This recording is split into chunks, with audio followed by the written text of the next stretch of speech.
സംന്യാസാശ്രമധർമ്മവിധാത്രീം ബ്രഹ്മജ്ഞാനസുധാരസദാത്രീം സദ്ഗുരുരൂപധരാം സർവജ്ഞാം അമൃതാനന്ദമയീം പ്രണമാമി. സദാശിവസമാരംഭാം ശങ്കരാചാര്യമധ്യമാം അസ്മദാചാര്യപര്യന്താം വന്ദേ ഗുരുപരമ്പരാം. ശ്രുതിസ്മൃതിപുരാണാനാമാലയം കരുണാലയം നമാമി ഭഗവത്പാദശങ്കരം ലോകശങ്കരം. ജയ ജയ ശങ്കര ഹര ഹര ശങ്കര, ജയ ജയ ശങ്കര ഹര ഹര ശങ്കര. നമസ്കാരം പ്രിയപ്പെട്ടവരെ. ഗണേശോത്സവത്തിൻ്റെ ഭാഗമായിട്ട് നമ്മുടെ ചന്ദ്രനഗറിൽ മാരിയമ്മൻ ക്ഷേത്രത്തിൻ്റെ അങ്കണത്തിൽ നടത്തപ്പെടുന്ന ഈ വർഷത്തെ ഗണേശോത്സവത്തിൻ്റെ പ്രധാനപ്പെട്ട ഉദ്ഘാടന ചടങ്ങാണിത്. നമ്മുടെ പ്രിയപ്പെട്ട രാഷ്ട്രീയ സ്വയംസേവക സംഘത്തിൻ്റെ വിഭാഗ് കാര്യവാഹക് ശ്രീ വി കെ സോമസുന്ദരം ഇവിടെ അല്പനേരമെങ്കിലും വളരെ കാര്യമാത്ര പ്രസക്തമായ ചില കാര്യങ്ങൾ പറഞ്ഞു. അതുപോലെ സംഘത്തിൻ്റെ മറ്റ് ചുമതലയുള്ളവരും അതുപോലെ വിശിഷ്ട അതിഥികളുമുണ്ട് ഇവിടെ. ഏറ്റവും പ്രിയപ്പെട്ട നാട്ടുകാർക്ക് എൻ്റെ സ്നേഹാഭിവാദനം. എനിക്കൊന്നും നിങ്ങളെ കാണാൻ പറ്റുന്നില്ല, കാരണം അവിടുന്ന് അതിശക്തമായ പ്രകാശം എൻ്റെ മുഖത്തേക്ക് വരുന്നതുകൊണ്ട് നിങ്ങൾക്ക് എന്നെ നന്നായി കാണാം, എനിക്ക് നിങ്ങളെ പലരെയും നന്നായി കാണാൻ പറ്റുന്നില്ല എന്നൊരു ന്യൂനതയുണ്ട്. അത് പൊറുക്കണം. ഒരു ക്ലാസ്സിലാണെങ്കിലും അധ്യാപകനും കുട്ടികളും സംവദിക്കുമ്പോൾ അവർ തമ്മിൽ കാണേണ്ടത് അനിവാര്യമാണ്. കാരണം പരസ്പരം ദൃഷ്ടിയിലാണ് ആദ്യത്തെ നാം തമ്മിലുള്ള. ഒരു പക്ഷേ ബാലഗംഗാധര തിലകൻ ഗണപതിയെ ഉപയോഗിച്ചത് രാഷ്ട്രീയമായി സംഘടിക്കുന്ന ആശയപരമായ ഐക്യമുള്ള ഒരു സനാതനധർമ്മികളെ സൃഷ്ടിക്കാൻ വേണ്ടിയിട്ടാണ്. അപ്പോൾ അതിൻ്റെ ഉദ്ദേശ്യവും രാഷ്ട്രീയമായിട്ട് നമ്മൾ സംഘടിക്കണം, രാഷ്ട്രത്തിന് വേണ്ടി സംഘടിക്കണം, രാഷ്ട്രത്തിൻ്റെ സാംസ്കാരിക പൈതൃകത്തിൽ അഭിമാനമുള്ളവർ അധികാരത്തിൽ വരണം. അപ്പം നമ്മുടെ സാംസ്കാരിക പാരമ്പര്യത്തിൽ യാതൊരു അഭിമാനമില്ലാത്തവർ ഭരണത്തിൽ വന്നതിൻ്റെ ഫലമായിട്ടാണ് 70 വർഷത്തോളം ഹിന്ദുക്കൾ അടിമകളെക്കാൾ താഴെ. ഞാൻ എപ്പോഴും ആ കാലത്തൊക്കെ പറയാറുണ്ടായിരുന്നു, Hindus are living in India as refugees in home town. സ്വന്തം നാട്ടിൽ അഭയാർത്ഥികളാണ് ഹിന്ദുക്കൾ. സ്വന്തം നാടാണിത്. നമുക്ക് ഓടാൻ ഒരു ഗൾഫ് കൺട്രി ഇല്ല, ഒരു ജെറുസലേം ഇല്ല, അല്ലെങ്കിൽ ഒരു വാറ്റിക്കൻ ഇല്ല, നമുക്ക് അമേരിക്കയില്ല. നമ്മുടെ നാടിതാണ്. ഈ നാട്ടിൽ സനാതന ധർമ്മം പരിശീലിച്ചുകൊണ്ടും പഠിപ്പിച്ചുകൊണ്ടും ജീവിക്കാൻ സാധിക്കാത്ത വണ്ണമുള്ള നിർബന്ധങ്ങളെല്ലാം രാഷ്ട്രീയക്കാർ മറ്റു മതങ്ങളോട് ചേർന്ന് 70 വർഷത്തോളം നമ്മെ അങ്ങേയറ്റത്തെ സാംസ്കാരികമായ അടിമത്തത്തിൽ നിർത്തി. സ്വാതന്ത്ര്യലബ്ധി എന്ന് പറയുന്നത് കേവലം ഭൗതികമായ സ്വാതന്ത്ര്യം മാത്രമായിരുന്നു.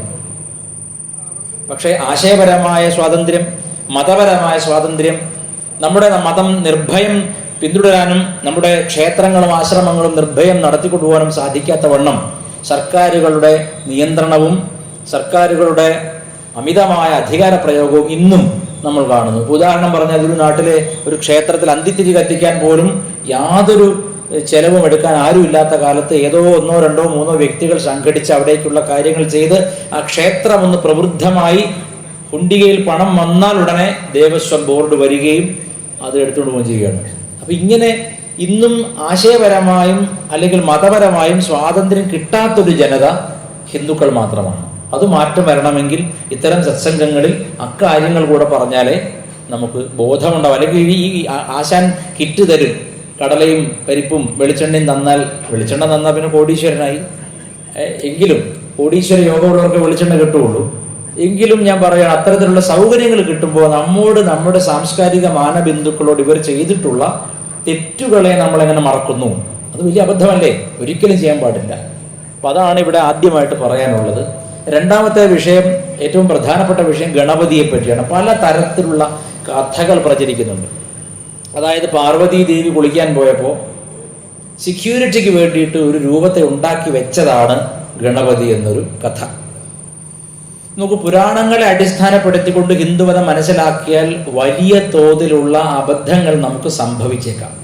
അതിപ്പോൾ ഭാഗവത പുരാണമായാലും ശരി, മറ്റേത് പുരാണമായാലും ശരി, പുരാണങ്ങളെ മാത്രം കേവലം അടിസ്ഥാനപ്പെടുത്തിക്കൊണ്ട് ഹിന്ദുമതം പഠിക്കാൻ ശ്രമിച്ചാൽ ഹിന്ദുമതം ആനയുടെ വാലാണെന്നോ തുമ്പിക്കൈയാണെന്നോ ഒക്കെ തോന്നും.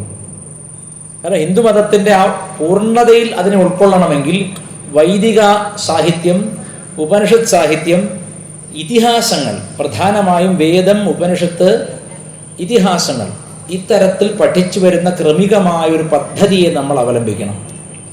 കേവലം പുരാണം മാത്രം പഠിച്ച് പുരാണ കഥകളിൽ മുഴുകിയിരുന്നാൽ തീർച്ചയായിട്ടും നേരത്തെ സോമസുന്ദരൻ സാർ പറഞ്ഞ പോലെ ഭക്തി ഉണ്ടാവും, നമുക്ക് ദേവതയോട് ഭക്തി ഉണ്ടാവും. പക്ഷെ അത് സനാതന ധർമ്മത്തിന്റെ പാഠമായിട്ട് ആരും എടുക്കരുത്. കാരണം പുരാണത്തിൽ ഒരു കഥ ഒരു പുരാണത്തിൽ ഇപ്രകാരമാണെങ്കിൽ മറ്റൊരു പുരാണത്തിൽ നേരെ വിരുദ്ധമായിട്ട് കാണാം. ഒരു പുരാണത്തിൽ ഒരു ദേവത ഉയർത്തി കാണാം, മറ്റൊരു പുരാണത്തിൽ വേറൊരു ദേവത ഉയർത്തി കാണാം. അതെന്തിനാണ്? ഒരു മനുഷ്യന് ഏകാഗ്രതയ്ക്ക് വേണ്ടി ഈശ്വരനെ ഉപാസിക്കാൻ വേണ്ടി ലോകത്ത് 3 തരത്തിൽ മാത്രമേ സാധിക്കൂ. ഒന്നാമത്തേത് സഗുണ സാകാരോപാസനയാണ്. അതായത് ഈശ്വരന് ഗുണങ്ങളുണ്ട്. ശ്രീകൃഷ്ണൻ പ്രേമസ്വരൂപനാണ്, അല്ലെങ്കിൽ അതിശക്തനാണ്, യുദ്ധവിശാരദനാണ്, സംഗീത രസികനാണ്, അല്ലെങ്കിൽ കരുണാമയനാണ് എന്നൊക്കെയുള്ള ഗുണങ്ങൾ ഈശ്വരന് ചാർത്തി കൊടുക്കുന്നതാണ് സഗുണോപാസന. മാത്രമല്ല ആ ശ്രീകൃഷ്ണൻ ത്രിഭംഗനാണ്, 3 ഒടിവോടുകൂടി നിൽക്കുന്നവനും മയിൽപീലി ചൂടിയവനും പുഞ്ചിരി തൂകുന്നവനും കാർവർണ്ണനും എന്നൊക്കെയുള്ള രൂപകൽപ്പന ചെയ്യുമ്പോൾ അത് സഗുണ സാകാര ഉപാസന. ആകാരം എന്നാൽ രൂപം. അപ്പം സഗുണ സ്വരൂപ അല്ലെങ്കിൽ സഗുണ സാകാരോപാസനയാണ് ലോകത്ത് എല്ലാ മതങ്ങളിലും ഉള്ള ഉപാസന. അപ്പൊ നിങ്ങൾക്ക് അത്ഭുതം തോന്നാം, അയ്യോ മുസ്ലിങ്ങൾ പറയുന്ന അവർക്ക് ദൈവത്തിന് രൂപമില്ലെന്നാണല്ലോ. മുസ്ലിങ്ങളുടെ ദൈവത്തിന് രൂപമില്ലെന്നാണ് അവർ പറയുന്നത്. ക്രിസ്ത്യാനികളും പറയുന്നത് കർത്താവിന് രൂപമില്ലെന്നാണ്. പക്ഷെ രൂപമില്ലെങ്കിലും ഈ ദൈവങ്ങൾക്ക് മൂലക്കുരുവുണ്ട്. എന്താണ്? അവരുടെ മതഗ്രന്ഥങ്ങളിൽ അത്യന്തം കോപിഷ്ഠനായ ഒരു ദൈവമാണ്. 5 or 6 മൂലക്കുരു ഒരുമിച്ച് വന്നാലും ഈ ദൈവങ്ങളിൽ അത്രയും കോപം മനുഷ്യർക്ക് വരില്ല. അല്ലാഹു, നിങ്ങൾ മറ്റ് ദൈവങ്ങളെ പൂജിച്ചാൽ നിങ്ങളെ ഞാൻ നരകത്തിയിലിട്ട് വറക്കും. അത്തരം കോപമാണ്. നിഷ്കളങ്കരും നിരാലംബനുമായ തന്റെ സൃഷ്ടികൾ എന്താരാധിക്കണമെന്ന് അവരിൽ തോന്നിപ്പിക്കാനുള്ളൊരു ഒരു ബുദ്ധി ആദ്യമേ കൊടുത്താൽ അവർ മറ്റു ദേവതകളെ ആരാധിക്കുമോ? അതൊന്നും ചെയ്തില്ല. ആദ്യമേ തന്നെ സൃഷ്ടിച്ചു വെച്ചിട്ട് അവരെന്തിനെങ്കിലും ആരാധിച്ചാൽ അത് അവരുടെ തെറ്റായി പരിഗണിച്ചിട്ട് അവരെ നിത്യനരകത്തിലിടുകയാണ്. ഈ ജയിലിൽ പോകുന്ന പരോളൊന്നും അവിടെ ഇല്ല. നിത്യനരകമാണ് ക്രിസ്തു മതത്തിന്റെയും ഇസ്ലാം മതത്തിന്റെയും അടിസ്ഥാന പ്രമാണം. നിത്യനരകമാണ്. ഇപ്പോൾ ഒരു വ്യക്തി മോഷണം ചെയ്തു, അല്ലെങ്കിൽ ഒരു വ്യക്തി മോഷണം എന്ന് അവർക്ക് വലിയ തെറ്റല്ല, മോഷണം, റേപ്പ് അങ്ങനത്തെ ഒന്നും നിസ്സാര കേസാണ്, ചീള് കേസാണ് അതൊക്കെ. പക്ഷെ ഏറ്റവും വലിയ ഈ 2 മതങ്ങളിൽ ഏറ്റവും വലിയ പാപം അവരുടെ ദൈവമല്ലാതെ മറ്റൊരു ദൈവത്തെ വണങ്ങുന്നതാണ് അവർക്ക് ഏറ്റവും വലിയ പാപം. അവരുടെ ദൈവത്തിന്റെ കാഴ്ചപ്പാടിൽ ഒരു ഹിന്ദു ഗുരുവായൂർ അമ്പലത്തിൽ പോയിട്ട് വിഗ്രഹത്തിന് മുകളിൽ തൊഴുന്നു, കല്ലിനെ പ്രാർത്ഥിച്ചവൻ നിത്യനരകത്തിൽ.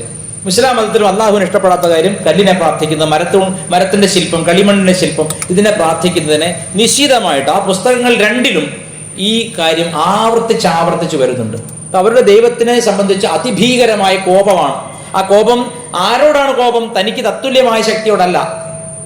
ഇത് താൻ തന്നെ സൃഷ്ടിച്ച് നിരാലംബരായ ആളുകളോടാണ് കോപം. അപ്പൊ തനിക്ക് സൃഷ്ടിക്കുമ്പോൾ അവരുടെ ബുദ്ധിയിൽ ഈ ഏകദൈവമാണ് ശരി എന്ന ബുദ്ധി ഉറപ്പിച്ച പോരായിരുന്നു. അപ്പോൾ താൻ തന്നെ ചെയ്തൊരു പാപത്തിന് മറ്റുള്ളവരെ ശിക്ഷിക്കുന്നിടത്തോളം അധമത്വം ദൈവങ്ങളിൽ പോലും കാണുമ്പോൾ ഹിന്ദുക്കളെ നമ്മൾ എന്തിനു പേടിക്കണം? നമുക്ക് അനവധി മാർഗങ്ങളുണ്ട്. ഒരു മാർഗമല്ല, അനവധി മാർഗങ്ങളുണ്ട്. അതിലേതു മാർഗത്തിലൂടെ പോയാലും അത് പരമാത്മാവിൽ തന്നെ എത്തുന്നു എന്ന ബോധമുള്ളവരാണ് നമ്മൾ.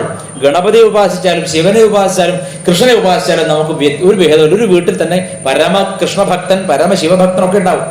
നമുക്ക് തമ്മിൽ ഭേദമില്ല. ഒരുപക്ഷെ ഒരു വീട്ടിൽ തന്നെ ഇതിലൊന്നും വിശ്വസിക്കാത്ത കേവലം യോഗമാർഗത്തെ അവലംബിക്കുന്നവനോ വേദാന്ത മാർഗത്തെ അവലംബിക്കുന്നവനോ ഉണ്ടാവാം, അല്ലെങ്കിൽ ലോകായത മതക്കാരനുണ്ടാവാം. ഇതിലെല്ലാം യാവത് ജീവേത് സുഖം ജീവേത് ഋണം കൃത്വ ഘൃതം പിബേ എന്ന് പറഞ്ഞ ആൾക്കാരുണ്ടാവാം. എന്നാലും നമ്മൾ തമ്മിൽ ഭേദമില്ല. എന്നാൽ അവിടെ നോക്കൂ, അവിടെ ഉള്ളിൽ അന്തഛിദ്രം അങ്ങേയറ്റമാണ്. ആ അന്തഛിദ്രം മറയ്ക്കാൻ വേണ്ടിയിട്ട് ഇനിയും മറ്റു ജനങ്ങളെ ഇതിലേക്ക് പല വിധത്തിൽ നമ്മൾ ഇംഗ്ലീഷ് റൈസ് ബാഗ് കൺവേർട്സ് എന്ന് പറയും. അരി ചാക്ക് കൊടുത്തിട്ടും റാക്ക് കൊടുത്തിട്ടും കള്ള് കൊടുത്തിട്ടും പിന്നെ പെണ്ണുങ്ങളെ ഓഫർ ചെയ്തിട്ടൊക്കെ മാറ്റുകയാണ്. ശരിക്കും പറഞ്ഞാൽ ഈ സ്വർഗം എന്ന് പറയുന്നത് എന്താണ്? സ്വർഗം എന്നതൊരു ഓഫറാണ്. മരണത്തിന് ശേഷം നിനക്ക് അനേകം സ്ത്രീകളെ ഭോഗിക്കാം, മദ്യത്തിന്റെ പുഴയിൽ നീന്തി തുടിക്കുക എന്ന് പറയുന്നത്. വെറുതെ ഒരു കുപ്പി മദ്യമല്ല. ഒരു കുപ്പി മദ്യം ഈ സർക്കാർ പിന്നെ ബാറ്ററി വാറ്റ് ചെയ്ത് കുടിക്കേണ്ട ഗതികേടില്ല. അനേകം മദ്യത്തിന്റെ പുഴകളാണ്. പല പല ബ്രാൻഡ്. എനിക്ക് എല്ലാ ബ്രാൻഡിന്റെ പേര് അറിഞ്ഞൂടാ. ഞാൻ കൂട്ടുകാരോടൊക്കെ ചോദിച്ച് മനസ്സിലാക്കിയ കുറച്ച് ബ്രാൻഡ്. മെക്ഡോവൽസിന്റെ ഒരു പുഴ, സീസറിന്റെ ഒരു പുഴ, ജോൺ പ്ലേയേഴ്സിന്റെ ഒരു പുഴ, ടീച്ചേഴ്സ് സ്പെഷ്യലിന്റെ ഒരു പുഴ, അങ്ങനെ പല പല ബ്രാൻഡ് എനിക്ക് കേട്ടറിയാം. അപ്പൊ ഇങ്ങനെ പല പല മദ്യത്തിന്റെ പുഴ ഒഴുക്കി വിടുകയാണ്. അപ്പൊ സത്യത്തിൽ ആരെയാണ് ആദ്യം അറസ്റ്റ് ചെയ്യേണ്ടത്? ഈ ഡിസ്റ്റിലറിയൊക്കെ സ്വയം തുടങ്ങിയ ആൾക്കാരെ, അത് ദൈവമാണ് തുടങ്ങിയത്. ഈ മദ്യം എന്ന ആശയം ജനങ്ങൾക്ക് ഇഷ്ടംപോലെ കുടിക്കുക, ഇവിടെ കുടിക്കാതിരുന്നാൽ മതി. അപ്പൊ ഇവിടെ കുടിക്കാതിരിക്കുന്നതിന്റെ പ്രത്യേകത എന്താണ്? എന്തുകൊണ്ടാണ് ഇവിടെ കുടിക്കരുതെന്ന് പറയുന്നത്? അതിന് ഉത്തരവില്ല. ഇവിടെ കുടിക്കുന്ന പാപം, അവിടെ കുടിക്കുന്ന പുണ്യം.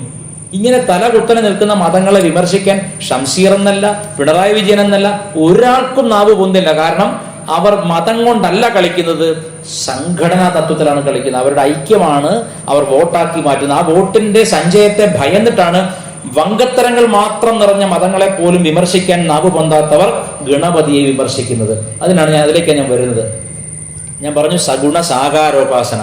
രണ്ടാമത്തെ ഉപാസനയാണ് സഗുണ നിരാകാരോപാസന. ഗുണമുണ്ട്, രൂപമില്ല. അതാണിപ്പോ ഈ ക്രിസ്തു മതം ഇസ്ലാം മതം പറയുന്നത്. പക്ഷേ പണ്ടൊരു കാലത്ത് പിന്നെ ബൈബിളിൽ തന്നെ പറയുന്നത് രൂപത്തെ ആരാധിക്കുന്നു, മണ്ണുകൊണ്ടോ കളിമണ്ണ് കൊണ്ടോ മരം കൊണ്ടോ രൂപത്തെ ഉണ്ടാക്കി ദൈവത്തെ ആരാധിക്കും, നിത്യ നരകത്തിൽ പോകുമെന്നാണ് പറഞ്ഞിരിക്കുന്നത്. എന്നാൽ ഇന്ന് നിങ്ങൾ പാതയോരങ്ങൾ നോക്കൂ, ലോകം മുഴുവൻ അവർ ആരാധിക്കുന്ന ദൈവത്തിന്റെ കളിമൺ ശില്പങ്ങളും മണ്ണുകൊണ്ടുള്ള ശില്പങ്ങളും കല്ലുകൊണ്ടുള്ള ശില്പങ്ങളും മരം കൊണ്ടുള്ള ശില്പങ്ങളും കൊണ്ട് നിറഞ്ഞിരിക്കുകയാണ് വഴിയോരങ്ങൾ. എന്നിട്ടും പറയുന്നു ഞങ്ങൾ വിഗ്രഹാരാധകരല്ല എന്ന്. എന്തൊരു ആത്മവഞ്ചനയാണിത്. വിഗ്രഹാരാധകരെ കളിയാക്കിക്കൊണ്ടിരിക്കുന്ന ദൈവം, വിഗ്രഹാരാധകർ നിത്യം നരകത്തിൽ പോകുന്ന ഭയപ്പെടുത്തുന്ന ദൈവം, കോപിഷ്ഠനായ ദൈവം പറയുകയാണ് നിങ്ങൾ വിഗ്രഹാരാധന പാപമാണ്, ഞങ്ങളിലേക്ക് വരുമെന്ന്. ഞങ്ങൾ എന്താണ്? റോഡ് സൈഡ് മുഴുവൻ ബെവറേജ് കോർപ്പറേഷൻ എവിടെയെന്ന് വഴി ചോദിച്ചാൽ മേലേക്ക് നോക്കി ഒരാളിനെ രണ്ട് കൈയും കാണിച്ചു തരുന്നുണ്ടാവും. എല്ലാ തെരുവുകളും നോക്കിയോ, എവിടെയാണ് മദ്യത്തിന്റെ ഔട്ട്ലെറ്റ് വെച്ചാൽ സൈഡിൽ നോക്കി ഒരാളിങ്ങനെ രണ്ട് അവിടെയുണ്ട് ഇവിടെയുണ്ട് എന്ന് കാണിക്കുന്ന ആൾ. അപ്പൊ ഇതൊക്കെ വിഗ്രഹമല്ലേ? പള്ളിക്കകത്ത് വെച്ച് പൂജിക്കുന്ന വിഗ്രഹമല്ലേ? കുർബാന നടത്തുന്ന വിഗ്രഹമല്ലേ?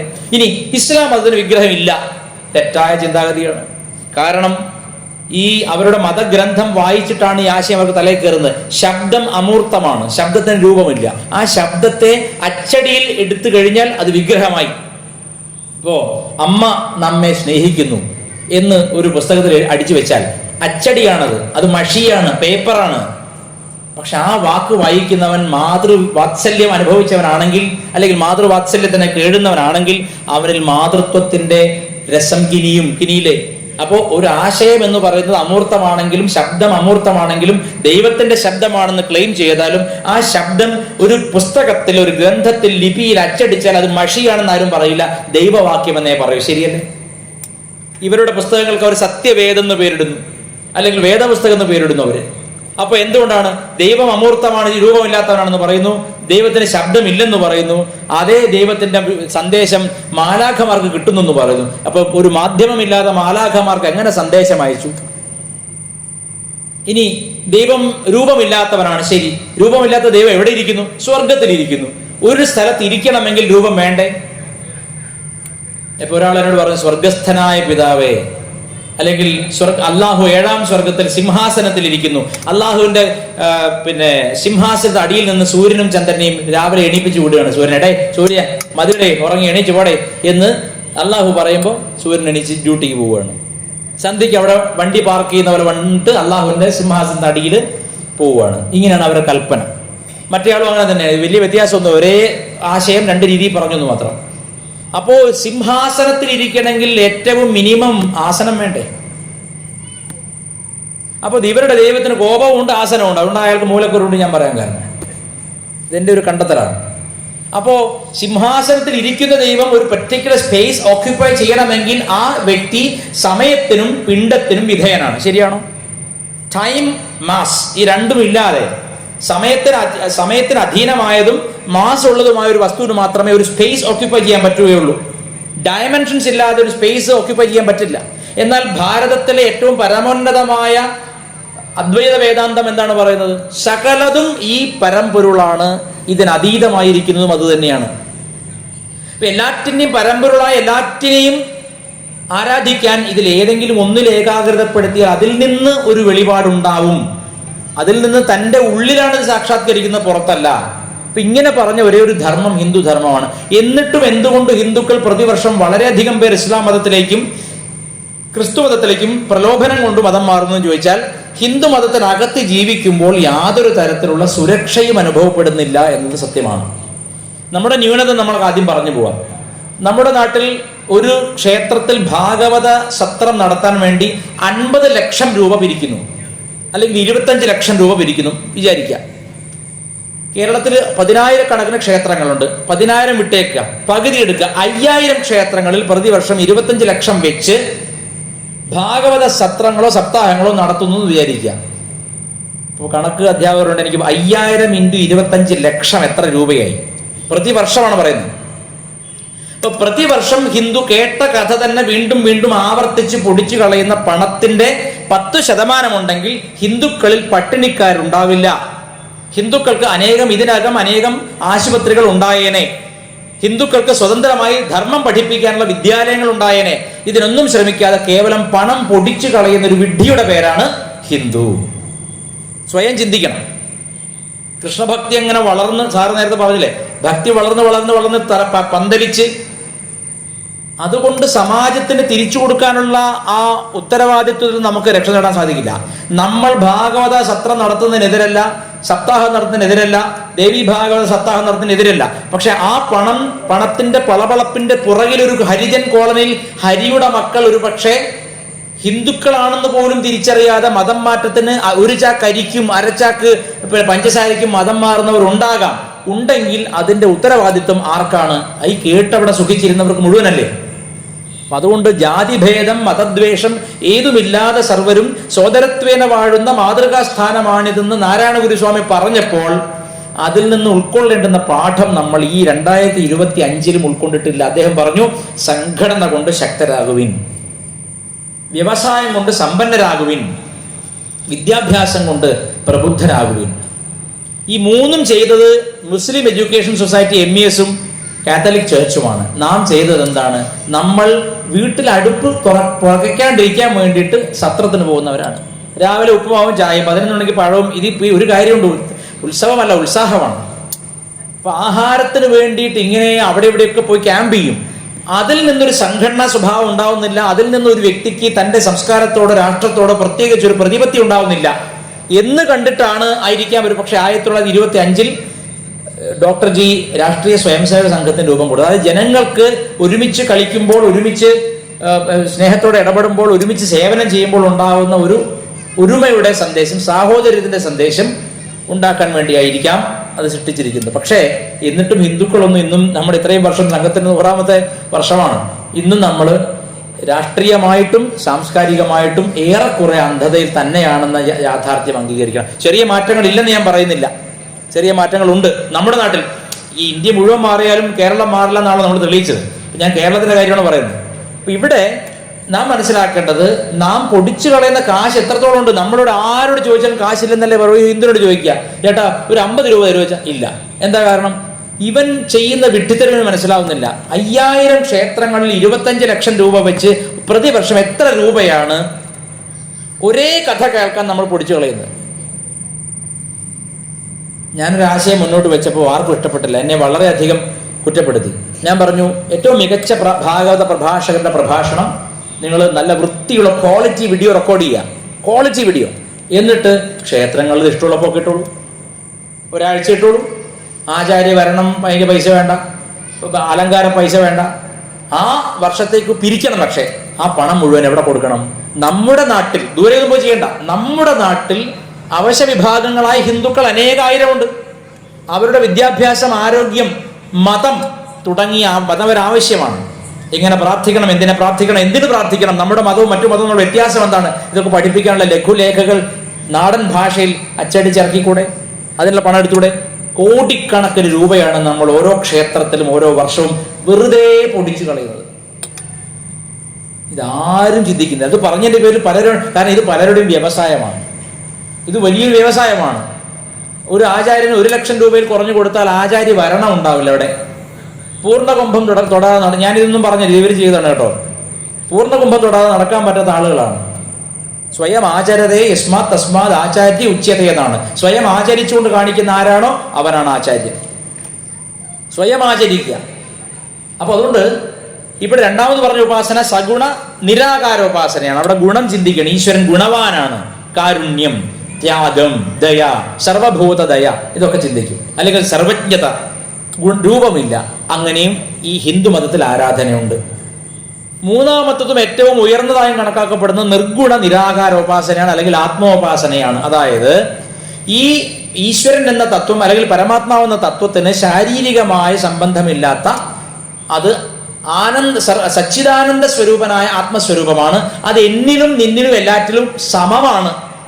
പ്രത്യേകിച്ചൊരു പോയിന്റിൽ ഇരിക്കുന്നവനല്ല, ഒരു സിംഹാസനത്തിൽ 7ാം സ്വർഗത്തിൽ ഇരിക്കുന്നവനല്ല, എൻ്റെ ഹൃദയത്തിൽ ഇരിക്കുന്നവനാണ്, എല്ലാവരുടെയും ഹൃദയം. അതുകൊണ്ടാണല്ലോ ഗീതാശാസ്ത്രം സമസ്ത വേദാർത്ഥ സാര സംഗ്രഹഭൂതം എന്നാണ് ശങ്കരാചാര്യ സ്വാമികൾ ഗീതയുടെ ഉപോദ്ഘാതത്തിൽ പറഞ്ഞിരിക്കുന്നത്. എല്ലാ വേദങ്ങളും ആറ്റിക്കുറുക്കി കടഞ്ഞെടുത്ത നവനീതമാണ് ഭഗവത്ഗീത. ഭഗവത്ഗീതയിൽ ശ്രീ ഭഗവാൻ പറയുന്നത് എന്താണ്? ഞാൻ സകല ജീവജാലങ്ങളുടെയും, മനുഷ്യരുടെ മാത്രം എന്ന് പറഞ്ഞിട്ടില്ല കേട്ടോ. ഇസ്ലാം മതത്തിലും ക്രിസ്തു മതത്തിലും മനുഷ്യർക്ക് മാത്രമേ ആത്മാവുള്ളൂ. ഇസ്ലാം മതത്തിലും ക്രിസ്തു മതത്തിലും മനുഷ്യർക്ക് മാത്രമേ ആത്മാവുള്ളൂ. മറ്റേനൊക്കെ കൊല്ലാം, തിന്നാൻ, വേണമെങ്കിൽ വളർത്താൻ, ഇഷ്ടമില്ലെങ്കിൽ ഓടിക്കളയാം. ഹിന്ദുമതത്തിൽ സകല ചരാചര പ്രപഞ്ചത്തിലും ഈശ്വരൻ അണുവിലും കുടികൊള്ളുന്നു. അതുകൊണ്ടാണ് ഈശ്വര സർവഭൂതാനാം ഹൃദയേശേർജുന തിഷ്ഠതി. അർജുന, സകല ജീവജാലങ്ങളുടെയും ഹൃദയത്തിൽ ഈശ്വരൻ കുടികൊള്ളുന്നു. ഈ സിദ്ധാന്തത്തെ ഇസ്ലാം മതമോ ക്രിസ്തു മതമോ കമ്മ്യൂണിസ്റ്റ് മതമോ, അതൊരു മതമാണ്, കമ്മ്യൂണിസ്റ്റ് മതമോ അംഗീകരിക്കുന്നില്ല. നമ്മളെന്താ പറയുക? നമ്മളെന്തോ പരസ്പരം കാണുമ്പോൾ എന്നേക്കാൾ പ്രായമുള്ള ആളാണ് അദ്ദേഹം എന്നെ നമസ്കരിച്ചു, ഞാൻ അദ്ദേഹത്തെ നമസ്കരിച്ചു. അദ്ദേഹത്തിന്റെ അസ്ഥിക്കോ അദ്ദേഹത്തിന്റെ മാംസത്തിനോ അദ്ദേഹത്തിന്റെ മജ്ജയ്ക്കോ അല്ല ഞാൻ നമസ്കരിച്ചത്. എൻ്റെ മാംസത്തിനോ എൻ്റെ അസ്ഥിക്കോ എൻ്റെ മജ്ജയ്ക്കോ അല്ല അദ്ദേഹം നമസ്കരിച്ചത്. ഞങ്ങൾ അറിയാതെ ഒരേപോലെ തോന്നിക്കുന്ന ഒരു മിടിപ്പ്, ഒരു ആത്മാവിന്റെ മിടിപ്പ്, അല്ലെങ്കിൽ ഈശ്വരന്റെ സാന്നിധ്യം ഞങ്ങൾ പരസ്പരം തിരിച്ചറിയുന്നു. അപ്പൊ ഇവര് ഇപ്പൊ വലിയ പ്രശ്നം ഉണ്ടാക്കി. നമസ്തേ സദാ വത്സലേ മാതൃഭൂമിയെന്ന് നമ്മുടെ കർണാടകയിലെ ആഭ്യന്തരമന്ത്രി കഴിഞ്ഞ ദിവസം, അത് വലിയ പ്രശ്നമായി. അങ്ങനെ പറയാൻ പാടില്ല. കോൺഗ്രസിനെ സംബന്ധിച്ച് ലോകത്തെ ഏറ്റവും വലിയ പാപം, ഇസ്ലാം മതത്തിനെ സംബന്ധിച്ച് വിഗ്രഹാരാധന ഏറ്റവും വലിയ പാപം, കോൺഗ്രസിനെ സംബന്ധിച്ച് ഏറ്റവും വലിയ പാപം ഈ രാജ്യത്തെ അമ്മയായി കാണരുത്. എന്ത് സിദ്ധാന്തം എനിക്ക് മനസ്സിലാവുന്നില്ല. ഈ രാഷ്ട്രത്തിന്റെ ഓരോ മൺതരിയിലും ദുർഗാദേവിയുടെ രാഷ്ട്രമാതാവിന്റെ അംശം കുടികൊള്ളുന്നു എന്ന് വിശ്വസിക്കുന്നവരാണ് നമ്മൾ ഹിന്ദുക്കൾ. അത് തെറ്റായ സിദ്ധാന്തമാണെന്ന് പറയുന്നവർ ഏതോ ഒരു ഇറ്റാലിയൻ മതത്തിന്റെയോ അല്ലെങ്കിൽ ഒരു ബാർബേറിയൻ മതത്തിന്റെയോ വക്താക്കളായി മാത്രമേ ഹിന്ദുക്കളെ നമുക്ക് കണക്കാക്കാൻ സാധിക്കൂ. കാരണം നമ്മെ സംബന്ധിച്ച് ഈ മണ്ണിൽ ജനിച്ച് ഈ മണ്ണിൽ ജീവിച്ച് ഈ മണ്ണിൽ മരിക്കുന്നതിനേക്കാൾ വലിയ സ്വർഗമില്ലെന്ന് ഗുരുമൂർത്തി പറഞ്ഞല്ല, സാക്ഷാൽ ശ്രീരാമചന്ദ്രസ്വാമി ധർമ്മ വിഗ്രഹമായിരിക്കുന്ന ശ്രീരാമചന്ദ്രസ്വാമി പറഞ്ഞു. ലങ്ക കോടിക്കണക്കിന് പണം, അന്നത്തെ ഖത്തറാണ് ലങ്ക, എല്ലാം സ്വർണമയമാണ്, എല്ലാം അതിവിശുദ്ധമാണ്, അത്രയധികം വെണ്മയുള്ള നഗരം, സ്വർണം പതിച്ച വീഥികൾ, എല്ലാ ഗൃഹങ്ങളും സമ്പന്നം. ഭാരതത്തിൽ അങ്ങനെ ആയിരുന്നില്ല അന്നും ഇന്നും. പക്ഷെ അപ്പോഴും ആത്മചൈതന്യത്തിന്റെ കടാത്തൊരു അഗ്നി ഇവിടെ ഉള്ളതുകൊണ്ടാണ് ഇതിനെ ഭാരതം എന്ന് വിളിക്കുന്നത്. ഇപ്പൊ ലക്ഷ്മണൻ പറഞ്ഞു ലങ്ക രത്നമയിയാണെന്ന് പറഞ്ഞപ്പോ രാമചന്ദ്രസ്വാമി പറഞ്ഞു ലങ്ക സ്വർണമയി രത്നമയൊക്കെ ആണെങ്കിലും ഒരു മനുഷ്യനെ, ഭാരതീയനെ സംബന്ധിച്ച് ജനനി പെറ്റമ്മയും പിറന്ന നാടും സ്വർഗത്തെക്കാൾ മഹത്തരമാണ്. സ്വർഗമാണ് ഈ രണ്ട് മതങ്ങളുടെയും അൾട്ടിമേറ്റ് പോയിന്റ്. ഇസ്ലാം മതത്തിന്റെയും ക്രിസ്തു മതത്തിന്റെയും അൾട്ടിമേറ്റ് ഓഫർ എന്താണ്? സ്വർഗത്തിൽ പോവാം. അതിനെ അവർ പല പേരും വിളിക്കും, നിത്യജീവൻ, മറ്റേ ജീവൻ എന്നൊക്കെ, അതൊക്കെ വേറെ പേരുകളാണ്. പക്ഷെ അതിന്റെ ഉദ്ദേശം എന്താണ്? സ്വർഗത്തിൽ പോയി അവരുടെ ദൈവത്തോടൊപ്പം സുഖമായി താമസിക്കുക.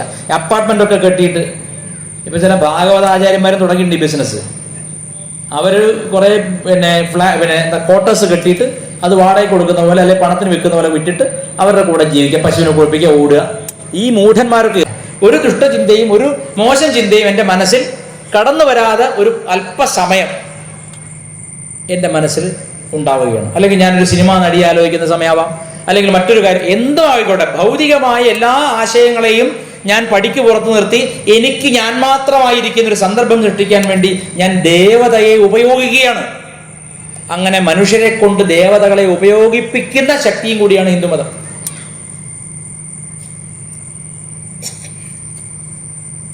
അപ്പോ സഗുണ സാകാരോപാസനയുടെ ഒരു ഭാവമാണിപ്പോൾ. ഈ രൂപം ഗണപതിക്ക് നമ്മൾ കളിമണ്ണിൽ കൊടുക്കുന്നതിന് മുമ്പ് ഇത് എന്തായിരുന്നു?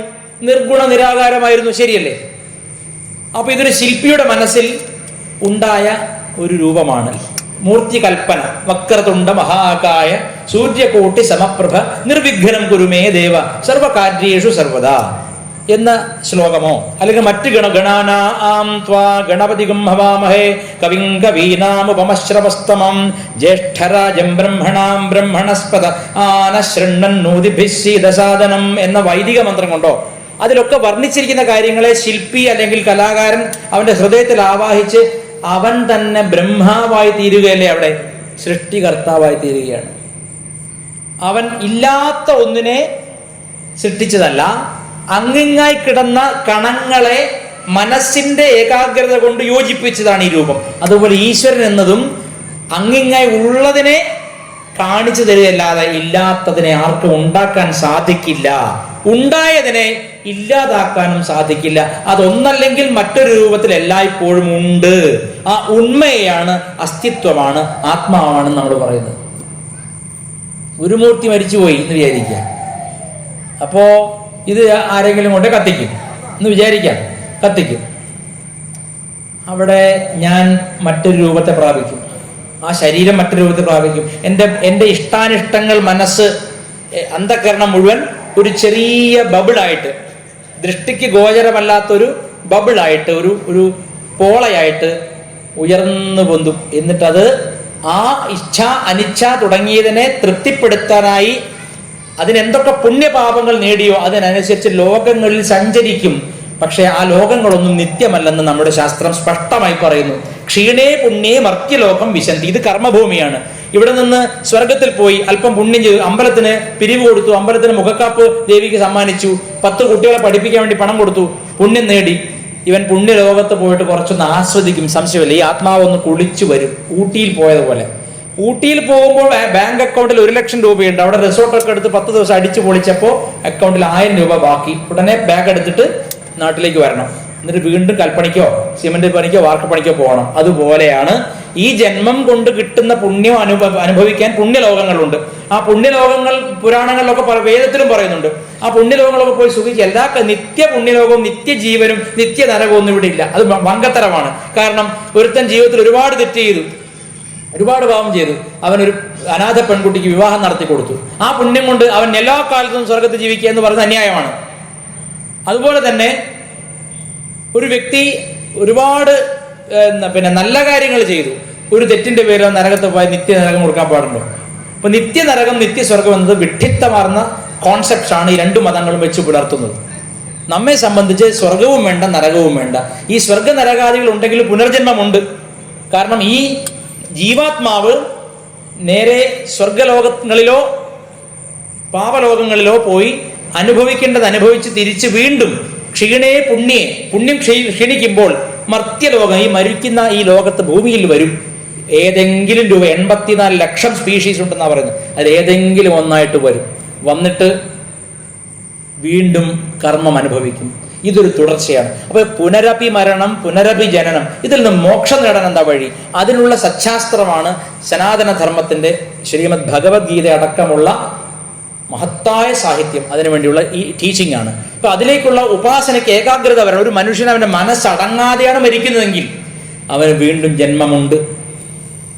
മനസ്സടങ്ങി, പ്രാണനടങ്ങി, ആത്മാവിങ്കൽ അടങ്ങി, താൻ ഈ ശരീരമല്ല, മനസ്സല്ല, ബുദ്ധിയല്ല, എല്ലാറ്റിലും നിറഞ്ഞ ആത്മചൈതന്യമാണെന്ന് എപ്പോൾ ദർശിക്കുന്നുവോ പിന്നെ ജന്മമില്ല, മരണമില്ല, ഒന്നുമില്ല. ഇതെല്ലാം മിഥ്യയായിട്ട് അപ്പോൾ തെളിയും. ഇപ്പൊ മനസ്സിലാവില്ല. അതിനു വേണ്ടിയുള്ള ഉപാസന എന്താണ്? അതിനുവേണ്ടി ഏറ്റവും തുടക്കത്തിൽ ഉപാസനയാണ് ഗണപതി ഉപാസന. എന്ന് വെച്ചാൽ ഈ ഗണപതി എന്ന് പറയുന്ന ശരീരത്തെ ഒരു സംഘാതമായി നിലനിർത്തുകയും അതിന് വ്യക്തിത്വം കൊടുക്കുകയും ചെയ്യുന്ന ആത്മസ്വരൂപനാണ്. അങ്ങനെ ഗണപതി, ശിവഭൂതഗണങ്ങളുടെ പതി. ശരി, പ്രപഞ്ചത്തെ സൃഷ്ടിക്കുന്ന ഭൂതഗണങ്ങളുടെ പതി, അങ്ങനെയും പറയാം. വേറൊരു ശരിയായ നിരീക്ഷണം, വൈദിക ഗണപതി എന്ന് പറയുമ്പോൾ വേദത്തിൽ ഓംകാരം ജപിക്കുന്നത് പ്ലുതമായിട്ടാണ്. 3 മാത്രമാണ് ഓം, 3 മാത്രമായിട്ട് പ്ലുതമായിട്ട് ജപിക്കുന്നു. ആ പ്ലുതമായി ജപിക്കുന്ന ഓംകാരത്തെ എങ്ങനെ ജപിക്കണം? വേദമന്ത്രങ്ങൾ ജപിക്കുമ്പോൾ പഴയ ലിപിയിൽ വൈദിക സംസ്കൃതത്തിൽ എഴുതുമ്പോൾ താഴെ 1, 2, 3, 4 എന്നൊക്കെ എഴുതി വെച്ചിരിക്കും. മേലേക്ക് സ്വരം, പിന്നെ എന്താണ് സ്വരിതം, എന്താണ് പ്രചയം, എന്താണ് എന്നൊക്കെ മാർക്ക് ചെയ്തിരിക്കും. അങ്ങനെ വേദം ജപിക്കേണ്ട സമയത്ത് ഓംകാരം ജപിക്കുമ്പോൾ ഓം എന്ന് എഴുതിയിട്ട് അതിന്റെ താഴെ 3 എന്ന് സംസ്കൃതത്തിൽ എഴുതി. സംസ്കൃതത്തിൽ അക്കമുണ്ട്.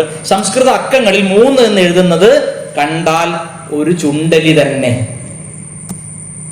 ഒരു കുഞ്ഞെലിയാണ്. എലിയുടെ വാല് പോലെ ഇരിക്കും 3 എഴുതിയത്. ഈ ഓംകാരം ഗണപതിയും അത് ജപിക്കപ്പെടേണ്ടെന്ന മാത്ര 3 ഓംകാരം എന്തിന്റെ മേലെ സഞ്ചരിക്കുന്നു? ശബ്ദം പുളതത്തിനു മേലെ സഞ്ചരിക്കുന്നു. ഇപ്പൊ പ്രണവം പുളതത്തിനു മേലെ സഞ്ചരിക്കുന്നു കാണിക്കാൻ വേണ്ടിയുള്ള ഒരു രൂപസങ്കല്പമാണ് ഗണപതിയും എലിയും. അത് കുറച്ച് ബുദ്ധിയുള്ളവർക്കുള്ളതാണ്, അല്ലെ വേണ്ട, വിട്ടേക്കാം. ഓംകാരം ജപിക്കപ്പെടുന്ന പ്രണവസ്വരൂപ വക്രതുണ്ട ദീക്ഷിതർ എഴുതിയല്ലോ പാതാപി ഗണപതി കൃതിയിൽ. ഇത് ഗണപതി എന്നത് പ്രണവത്തിന്റെ ആകാരമാണ്, ഓംകാര സ്വരൂപനാണ് ഗണപതി. ഓംകാരമില്ലാത്ത ഹിന്ദുമതമില്ല. വിവേകാനന്ദ സ്വാമികൾ പറഞ്ഞു, എല്ലാ ഹിന്ദുക്കളും അംഗീകരിക്കുന്നതും എല്ലാ ചാർവാക മതക്കാരനായിക്കോട്ടെ, അവൻ വൈഷ്ണവനായിക്കോട്ടെ, ശൈവനായിക്കോട്ടെ, ഗാണപത്തിനായിക്കോട്ടെ, പാശുപത മതക്കാരനായിക്കോട്ടെ, കൗമാര മതക്കാരനായിക്കോട്ടെ, ശാക്തയനായിക്കോട്ടെ, ആരുമായിക്കോട്ടെ, ഹിന്ദു അംഗീകരിക്കുന്ന എല്ലാവരും അംഗീകരിക്കുന്ന ഒരേ ഒരു ബിംബം അത് പ്രണവമാണ്, ഓംകാരമാണ്. ആ പ്രണവത്തെ ഉപാസിക്കൂ എന്ന് പറഞ്ഞിട്ടാണ് കന്യാകുമാരിയിൽ റാണഡേജി അവിടെ വിവേകാനന്ദ സ്മാരകം അവിടെ പണിഞ്ഞത്. അവിടെ സ്വാമിജി പറഞ്ഞ വാക്യം, if at all you want to worship a single identity let it be Om. നിങ്ങൾക്ക് ഒരു ഏകമായ ഒന്നിനെ ആരാധിക്കണം തോന്നുന്നോ എങ്കിൽ ഓംകാരത്തെ ആരാധിക്കൂ, ഓംകാരത്തെ ഉപാസിക്കൂ. വൈദിക പ്രമാണമുണ്ട് ഓംകാരത്തെ ഉപാസിക്കണമെന്ന്, യോഗ പ്രമാണമുണ്ട്. ഈശ്വരന്റെ പ്രണവ തസ്യ വാചക, ഈശ്വരന്റെ വാചകം പ്രണവമാണ്. ഈശ്വരനെ നാം ആദ്യം അറിയുന്നത് ഓം എന്ന ശബ്ദത്തിലൂടെയാണ്. എന്താണ് ഈ ഓം എന്ന ശബ്ദത്തിന് പ്രത്യേകത? ഭാഷയിൽ കണ്ഠം മുതൽ ഓഷ്ഠം വരെയുള്ള, അതായത് തൊണ്ട മുതൽ മേൽചുണ്ട് വരെയുള്ള ഭാഗങ്ങളിൽ ശബ്ദം പുറപ്പെടുവിക്കാൻ ഉപയോഗിക്കും. ഒരേ സമയത്ത് ഒരു അക്ഷരത്തിലൂടെ എല്ലാ സ്വരസ്ഥാനങ്ങളും ഒരേപോലെ പ്രകമ്പനം ചെയ്യിക്കുന്ന ലോകത്തിലെ എല്ലാ ഭാഷകളിലും വെച്ച് ഒരേ ഒരു ശബ്ദം ഓം എന്നത് മാത്രമാണ്. മറ്റൊരു ഭാഷയിലും ശബ്ദമുണ്ടാക്കുന്ന, ശബ്ദം പുറപ്പെടുവിക്കുന്ന എല്ലാ സ്ഥാനങ്ങളെയും ഒരേപോലെ പ്രകമ്പനം കൊള്ളിക്കുന്ന ഒരു ശബ്ദമില്ല. എന്നാൽ സംസ്കൃതത്തിൽ, വൈദിക സംസ്കൃതത്തിൽ മാത്രം ഓം എന്ന ശബ്ദം ഒരേ സമയത്ത് കണ്ഠം മുതൽ ഓഷ്ഠം വരെയുള്ള ശബ്ദസ്ഥാനങ്ങളെ ഒരേ. ഇങ്ങനെ ഇപ്രകാരമുള്ള വൈദികമായ കാലഘട്ടത്തിൽ നിന്നും താന്ത്രികമായ കാലഘട്ടത്തിലേക്ക് മാതൃ ആരാധനാക്രമത്തെ സൂചിപ്പിക്കുന്നതാണ്. എന്താണ് മാതൃ ആരാധനാക്രമം? അമ്മ, ഇവിടെ നമ്മൾ പറയും എന്താണ്, മരുമക്കത്തായം മക്കത്തായം എന്നൊക്കെ പറയില്ലേ. ഈ അമ്മ ബിംബങ്ങളെയാണ് ഗണപതി കാണിക്കുന്നത്. കരയിൽ മുലയൂട്ടുന്ന ജീവികളിൽ ഏറ്റവും വലിയ ജീവി ആനയാണ്. സസ്തനി, സ്തനമുള്ളത് സസ്തനി ആനയാണ് ഏറ്റവും വലുത്. അതിന്റെ തലയാണ് ഗണപതിക്ക്. കരയിൽ മുലയൂട്ടുന്ന ജീവികളിൽ ഏറ്റവും ചെറുത് ഇത്തിരി പോകുന്ന കുഞ്ഞൻ എലിയാണ്. അപ്പോ മാതൃത്വത്തിന്റെ പൂർണ്ണ ശക്തി ഗണപതിയാണ്. ഇവൻ അമ്മയുടെ മാത്രം മകനാണ്. അമ്മ പാർവതിയുടെ മാത്രം, ശിവന് ഒരു സംബന്ധത്തിനില്ല. കാമേശ്വര മുഖാലോക കൽപ്പിത ശ്രീ ഗണേശ്വരായ നമ. കാമേശ്വരനായ ശിവന്റെ മുഖത്ത് നോക്കി സ്വയം കൽപ്പിച്ചുണ്ടാക്കിയ മൂർത്തിയാണ്. അപ്പോ ലോകത്തെ മുഴുവൻ മുലയൂട്ടുന്ന അന്നപൂർണേശ്വരിയുടെ മകൻ, ആ ലോകത്തെ മുഴുവൻ കരയിൽ മുലയൂട്ടുന്ന എല്ലാ ജീവികളുടെയും പ്രതീകമുള്ളവനായിരിക്കണം നമ്മൾ സങ്കല്പിച്ചു. അതുകൊണ്ട് തല, മുലയൂട്ടുന്ന ഏറ്റവും വലിയ ജീവിയുടെ തല, മുലയൂട്ടുന്ന ഏറ്റവും ശക്തനായ ജീവിയുടെ ഉടൽ, മുലയൂട്ടുന്ന ഏറ്റവും കുഞ്ഞനായ എലിയുടെ വാഹനം, ഇതെല്ലാം ചേർത്ത് മുലയൂട്ടലിനെ, അതായത് സംസ്കാരത്തെ മുലപ്പാലിലൂടെ പകർന്നു കൊടുക്കുന്ന സാംസ്കാരിക ദായക്രമത്തിന്റെ മാതൃഭാവത്തെയാണ് ഗണപതി കാണിക്കുന്നത്. എന്ന് പറഞ്ഞാൽ തന്ത്രശാസ്ത്രത്തിന്റെ മുഴുവൻ ഉടലാണ് ഗണപതി. അതുകൊണ്ട് നമ്മൾ പറയും, അദ്ദേഹം പറഞ്ഞല്ലോ, കുണ്ടലിനി ശാസ്ത്രമായിക്കോട്ടെ തന്ത്രമാണ്, കുണ്ടലിനി തന്ത്രമായിക്കോട്ടെ പൂജാതന്ത്രമായിക്കോട്ടെ, എല്ലാറ്റിനും ആദ്യം ആര് വേണം? ഗണപതി വേണം. ഇതാണ് ഇതിന്റെ സൂക്ഷ്മതരമായിട്ടുള്ള അർത്ഥം. നിങ്ങളിത് മുമ്പ് പറഞ്ഞ് കേട്ടിട്ടുണ്ടോ എന്ന് എനിക്കറിയില്ല, എങ്കിലും ഇത് നിങ്ങൾ പറഞ്ഞു കൊടുക്കണം. കരയിലെ മനുഷ്യ ജീവിതത്തിന്റെ സാഹചര്യങ്ങളിൽ മുലയൂട്ടുന്ന ജീവികൾ ആണല്ലോ നമ്മളെല്ലാം പെറ്റ് മുലയൂട്ടുന്നവരാണ്. നമ്മുടെ മനുഷ്യരല്ല, സ്ത്രീകൾ, അമ്മമാർ, അതായത് അമ്മമാർക്കെല്ലാം അമ്മ സാക്ഷാൽ പാർവതിയാണ്, ജഗജ്ജനനി പാർവതിയാണ്. ആ ബ്രഹ്മ കീട ജനനി, ബ്രഹ്മാവ് മുതൽ ഒരു കീടം വരെയുള്ള സകലതിന്റെ അമ്മയാണ്. ആദ്യത്തെ മന്ത്രം തന്നെ ശ്രീ മാത്രേ നമ, അമ്മയ്ക്ക് നമസ്കാരം എന്നാണ്. അപ്പൊ ആ അമ്മയെ അമ്മയുടെ പുത്രൻ, കേവലം ശക്തിയുടെ പുത്രൻ ശക്തി ഗണപതി ഭൂമിയിൽ കരയിൽ മുലയൂട്ടുന്ന ജീവികളുടെ ഏറ്റവും വലുതിനെയും ഏറ്റവും ശക്തമായതിനെയും ഏറ്റവും കുഞ്ഞിനെയും ഒരുമിച്ച് കാണിച്ചുകൊണ്ട് രൂപത്തെ വർണ്ണിച്ചിരിക്കുന്ന അതിന്റെ സ്കോപ്പ് ഓഫ് ഈസ്തെറ്റിക്സ്, അതിന്റെ സൗന്ദര്യശാസ്ത്രത്തിന്റെ വിപുലത സാധാരണ ബുദ്ധികൾക്ക് മനസ്സിലാവില്ല. അത്രത്തോളം ബുദ്ധിപരമായി സൃഷ്ടിക്കപ്പെട്ട ഒന്നാണ് ഹിന്ദുമതത്തിലെ ഓരോ ബിംബവും. അതിലേറ്റവും ശ്രേഷ്ഠവും വ്യാഖ്യാനിച്ചാൽ തീരാത്തതുമായ ഒരു ബിംബമേ ഉള്ളൂ. അത് പ്രണവസ്വരൂപനായ, വേദമന്ത്രസ്വരൂപനായ, ശരീരത്തിന് സംഘാതം കൊടുക്കുന്ന, വ്യക്തിത്വം കൊടുക്കുന്ന, ശക്തിയുടെ പുത്രനായ, മാതൃത്വത്തെ കാണിക്കുന്ന, തന്ത്രശാസ്ത്ര പ്രതിനിധിയായ, വൈദികത്തെയും താന്ത്രികത്തെയും ഒരേപോലെ റെപ്രസെന്റ് ചെയ്യുന്ന ഒരേ ഒരു മൂർത്തി ഗണപതിയാണ്. ആ ഗണപതിയെ ആരാധിക്കുന്നത് നമുക്ക് കേവലം ആരാധനയല്ല, തത്വശാസ്ത്രത്തെ ഓർമ്മിക്കൽ കൂടെയാണ്. ഇനി ഇല്ലാത്തിടത്ത് നിന്ന് ഇതിനെ അവിടുന്ന് ഇവിടുന്ന് പെറുക്കി പെറുക്കി രൂപമുണ്ടാക്കിയിട്ട് ഇനി എന്താ ചെയ്യാൻ പോണേ? ഇതിനെ പഞ്ചഭൂതത്തിലേക്ക് തന്നെ ലയിപ്പിച്ച് കളയാണ്. ഇല്ല എന്ന് തോന്നുന്ന വിത്തിൽ എവിടെയോ നിലനിന്നതിനെ എല്ലാം കൂട്ടിച്ചേർത്ത് ഒരു രൂപമുണ്ടാക്കി അതിനെ സന്തോഷപൂർവ്വം കുറെ ദിവസം ആരാധിച്ചു. വീണ്ടും അതിനെ ഇതെന്താ കാണിക്കുന്നത്? നാം എല്ലാം നിർഗുണ നിരാകാരത്തിലേക്ക് തന്നെ മടങ്ങേണ്ടവരാണ്. മനുഷ്യ, നീ മണ്ണല്ല, നീ മണ്ണിലേക്ക് മടങ്ങേണ്ടവരുമല്ല. മനുഷ്യ, നിന്റെ തലക്കകത്താണ് മണ്ണ്. അത് നീ മതപുസ്തകങ്ങളായിട്ട് എഴുതി വെച്ചു. ഹിന്ദുക്കൾ അങ്ങനെ ചെയ്തില്ല. ഞാനൊരു തമാശയായിട്ട് യൂണിവേഴ്സിറ്റിയിൽ ഒരു സെമിനാർ വന്നപ്പോൾ വിവാദമായ ഒരു പ്രസംഗം, ഞാൻ അതിൽ വലിയ പ്രശസ്തനാണ്, വിവാദം ഉണ്ടാക്കുന്നതിൽ ഒരു പ്രസംഗം ചെയ്തു. അതായത് അന്ന് E.T. മുഹമ്മദ് ബഷീറോട്ടാണ് അവിടെ ഉദ്ഘാടനം ചെയ്യുന്നത്. അപ്പോൾ ഞാൻ പറഞ്ഞു, ദൈവം ആദ്യ ദിവസം ഭൂമി ഉണ്ടാക്കി, ഭൂമി ഉണ്ടാക്കി. പിന്നെ രണ്ടാം ദിവസം ആകാശങ്ങൾ 7 അടുക്കായിട്ട് തിരിച്ചു. ഇത് ബൈബിളിലും ഖുറാനിലും ഏകദേശം സമാന കഥയാണ്. മൂന്നാം ദിവസം അവൻ ഇരുട്ട് കണ്ടു. അവൻ പറഞ്ഞു, ലെറ്റ് ദെയർ ബി ലൈറ്റ്സ്. എന്താ പറഞ്ഞു? അവിടെ വെളിച്ചം ഉണ്ടാവട്ടെ. അങ്ങനെ സൂര്യനെ ഉണ്ടാക്കി.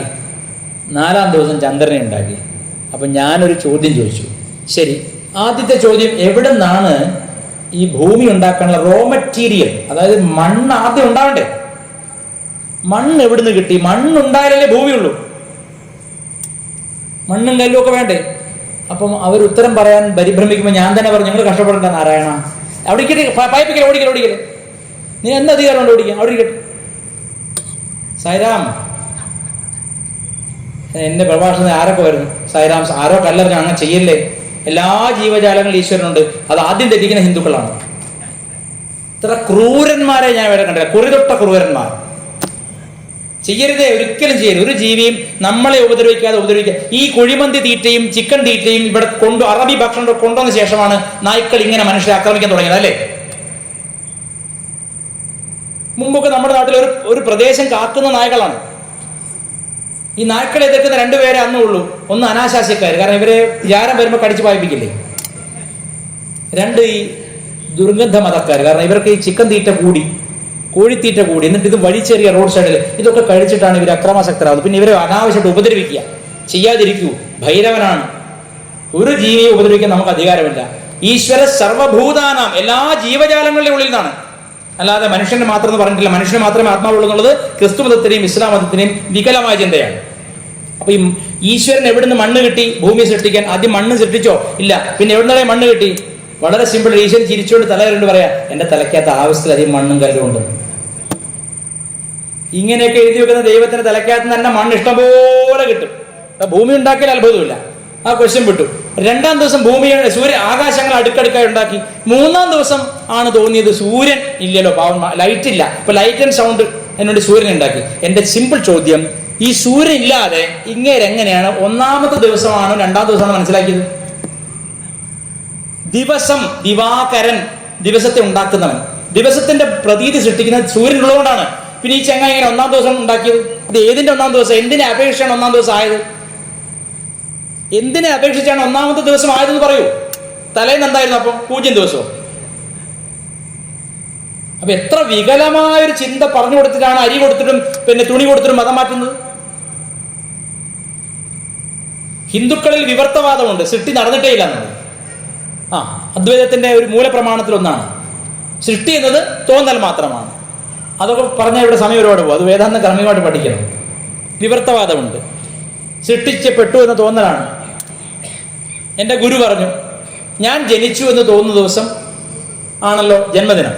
ഞാൻ ജനിച്ചിട്ടേ ഇല്ലെന്ന് തോന്നുമ്പോൾ ശരിയായ ജന്മദിനമാണ്. എന്നുവെച്ചാൽ അതാണ് ആത്മസ്വരൂപത്തെ സാക്ഷാത്കരിച്ച ദിവസം. മനസ്സിലായില്ലേ? അപ്പോ ഈ മൂന്നാം ദിവസം ഇങ്ങനെ സൂര്യനെ സൃഷ്ടിച്ചിട്ട് വെളിച്ചം ഉണ്ടാവട്ടെ എന്ന് പറഞ്ഞു. എപ്പോൾ എവിടെ ഇരുന്നിട്ടാണ് സൃഷ്ടിച്ചത്? മറ്റൊന്നിനെ ഒന്ന് സൃഷ്ടിക്കണമെങ്കിൽ ആ ഒന്നിന് അധിഷ്ഠാനം വേണ്ടേ? അത് ഏത് ലോകത്തായിരുന്നു? ആ ലോകം ആര് സൃഷ്ടിച്ചു? ഇനി സൂര്യൻ ആർക്കാ കൊടുത്തിരിക്കുന്നത്?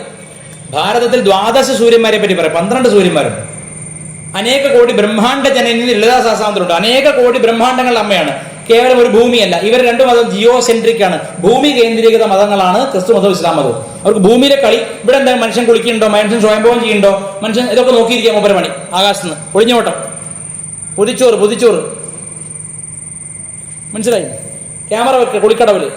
ചില രാഷ്ട്രീയ പാർട്ടികളുടെ വിനോദമാണ് അത്. പറഞ്ഞ അവിടെ ഞങ്ങൾ പൊതിച്ചോറ് വെക്കുന്നു പറയും. ഇതുപോലെയല്ല ഈശ്വരൻ മനുഷ്യനെ സൃഷ്ടിക്കുക. അവൻ സ്വയംഭവം ചെയ്യണ്ടോ, അവൻ പാപി, ഇങ്ങനെ ഇത് നോക്കിയിരിക്കുക. അപ്പൊ ഇയാൾക്ക് മനസ്സമാനം ഉണ്ടാവില്ല. ഇങ്ങനത്തെ ഒരു സൃഷ്ടിവാദം വികലമാണ്, അസംബന്ധവുമാണ്, അശ്ലീലവുമാണ്.